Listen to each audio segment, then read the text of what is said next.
Hello friends, ఈరోజు నేను మీకోసం తీసుకొస్తున్న బీరకాయ ఫ్రై అండి. చూడండి, ఇందులో ఇప్పుడు దీనికి కావాల్సినది బీరకాయలు, మనం నానబెట్టుకున్న తెల్ల శనగలు, నల్ల శనగలు రెండు అండి, చోలే అంటారు కదా. వీటిని నానబెట్టుకునేవి కొంచెం పక్కకు పెట్టుకోవచ్చు, లేదంటే మనం కూర కోసం మిగిలించుకునేవి కూడా పెట్టుకోవచ్చు. అట్లనే ఒక ఉల్లిపాయ. ఇప్పుడు బీరకాయలు నీట్గా చెక్కు తీసుకుందామండి. ఇలాగ నీట్గా చేసుకొని వీటిని కడిగి పెట్టుకోవాలి.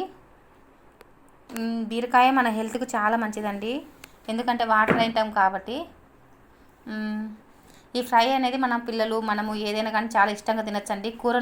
ఉట్టి కూరలు అన్నంలో చపాతీలు తినాల్సిన అవసరం కూడా లేదండి. కప్పులు వేసుకొని సర్వింగ్ బౌల్లో మనం వేసుకొని తినచ్చండి. ఇలాగ నీట్గా క్లీన్ చేసుకున్నాక ఇప్పుడు ఉల్లిపాయ కట్ చేస్తున్నానండి.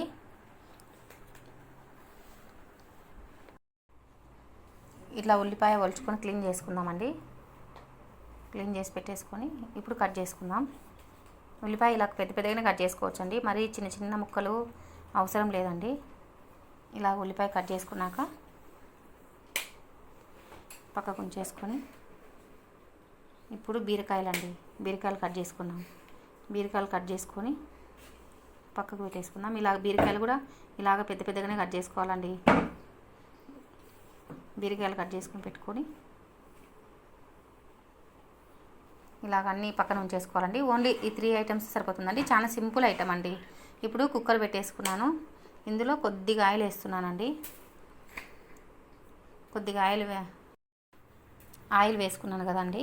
ఇప్పుడు ఇందులో ఒకటి ఎండుమిర్చి, కొద్దిగా జీలకర్ర,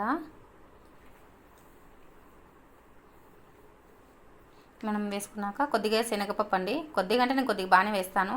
ఇదిగోండి, ఇలాగా కొద్దిగా ఎక్కువనే శనగపప్పు, కొద్దిగా మినప్పప్పు వేసేసుకుందాము.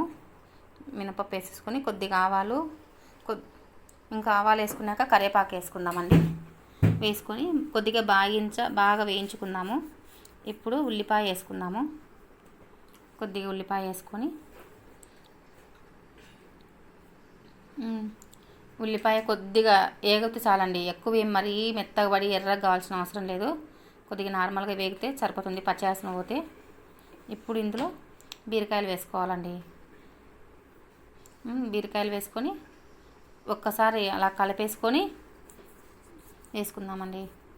బీరకాయలు అట్లా వేసుకునే వెంటనే కొంచెంసేపు అట్లా కలిపేసుకొని ఇప్పుడు శనగలు చోలే, నల్ల శనగలు వేసేసుకుందామండి. నానబెట్టుకునేవి ఉన్నాయి కదా, మన ఇష్టం అండి.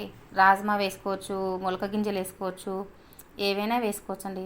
ఇలాగ మూత తీసినాక మనము ఇవి వేసుకుందామండి, గింజలు వేసేసుకుందాము. మనకి హెల్త్కు చాలా మంచిదండి.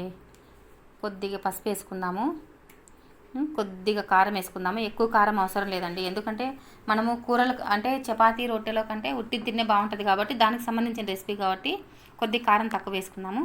నేను కొత్తిమీర కూడా ఇప్పుడు వేసేస్తానండి.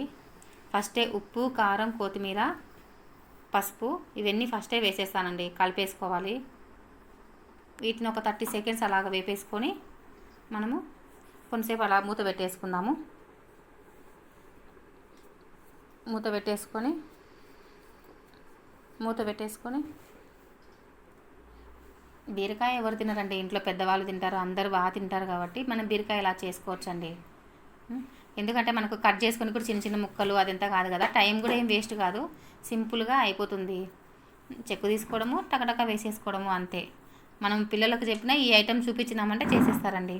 మూత పెట్టుకొని తీసుకున్నాక ఇప్పుడు కొద్దిగా వాటర్ అండి, నేను చూపించిన కదా అంతమేం చాలండి. వాటర్ వేసుకొని ఇప్పుడు కుక్కర్ మూత పెట్టేసుకుందామండి. కుక్కర్ మూత పెట్టేసుకొని ఒక విజిల్ రాణించుకుందాము, ఎందుకంటే ఆల్రెడీ ఉడికినేటివే కాబట్టి ఒక విజిల్ రాణించుకుందామండి. ఒక విజిల్ రాణించుకున్నాక ఇదండి, మూత పెట్టేసుకున్నా కదా.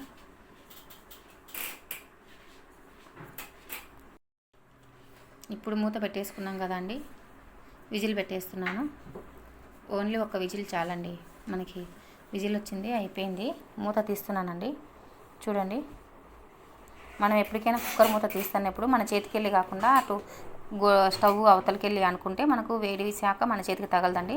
చూడండి, వాటర్ లేవు, తర్వాత గిన్నె కూడా కుక్కర్ కూడా ఏం ఆడలేదు. ఇప్పుడు కొద్దిగా కొబ్బరి పొడి వేస్తున్నానండి. ఇందులో కొద్దిగా కరివేపాకు పొడి అండి. మన హెల్త్కు మన జుట్టుకి చాలా మంచిది. కరివేపాకు పొడి వేసుకొని ఒకసారి అలా కలిపేసుకుందాము. మనకి వాటర్ అంతా ఉరికే కొద్దిసేపు అట స్టవ్ పైన 2 minutes పెడితే చాలండి, వెళ్ళిపోతుంది. నీట్గా తడి ఆరిపోతుంది, నీట్గా బాగుంటుంది కూడా అండి. చూడండి ఎంత బాగుందో. మనం దీన్ని సర్వింగ్ బౌల్లోకి తీసుకుందామండి. ఇంతేనండి సింపుల్గా. నా ఛానల్ సబ్స్క్రైబ్ చేసుకోండి.